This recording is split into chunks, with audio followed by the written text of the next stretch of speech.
Okay, so for my Unplugged challenge video, I decided to give up texting for 3 days. I didn't check any of my texts, and I thought that if it was important enough, they would be able to call me or reach me like a different way, like email me if it was super important, but usually call me to my cell phone, even to my house phone, and they do have it. So I decided to give up texting, and I also decided to give up going on Instagram for 3 days. So those 3 things I just decided to give up. I thought, yeah, I would miss a lot of things on Instagram for 3 days, but I also wanted to see what it would be like not to constantly be on it or be checking what would be going on, right, or anything. So it was hard because usually Instagram, I'll constantly be on it, even when I'm scrolling up on my feed. Even if I know I didn't post anything, I still like to see what other people posted. Even if I don't know them, I follow like fashion or food pages and stuff like that. So I kind of like to see what's going on. So it's kind of hard not being in contact. And I feel like if you miss a lot on the feed, you won't be able to see it later on. So my friends posted something, I knew I wouldn't be able to see it later on. So that was challenging. I think it felt pretty interesting because I had to constantly tell myself like not to go on it. So what I did was I deleted the app for Instagram.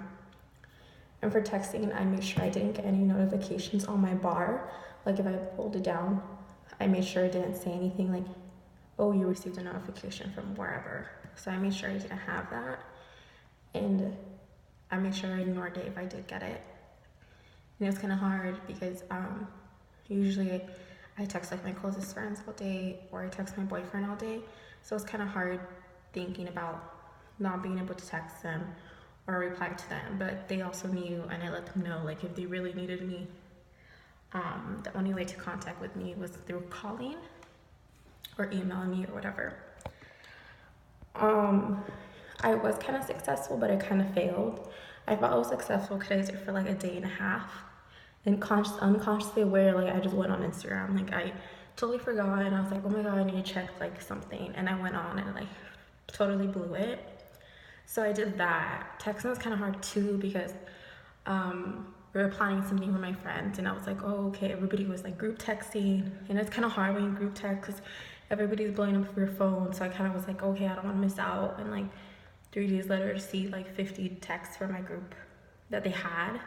So I kind of wanted to be part of that. So I think I kind of failed, and I was aware how much I actually needed to be on Instagram or needed to feel like I would need to be part of the group text, and I didn't want to be left out. 3 days later, obviously I wasn't going to reply and be like, oh, well, too late now.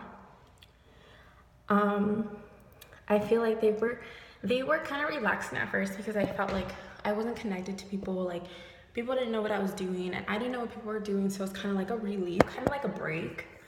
But at the same time, I felt disconnected because I'm so used to doing those things now every day. Like, I'm not aware of how much Instagram is part of my life or texting part of my life.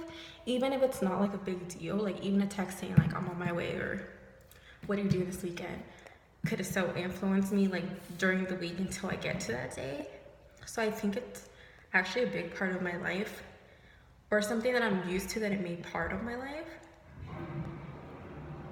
So I think it's important to see how much social networking or even texting changes your life, and how much you want to feel like connected or be part of the norm. Like the group text, I felt like I wasn't going to be part of something if I didn't reply.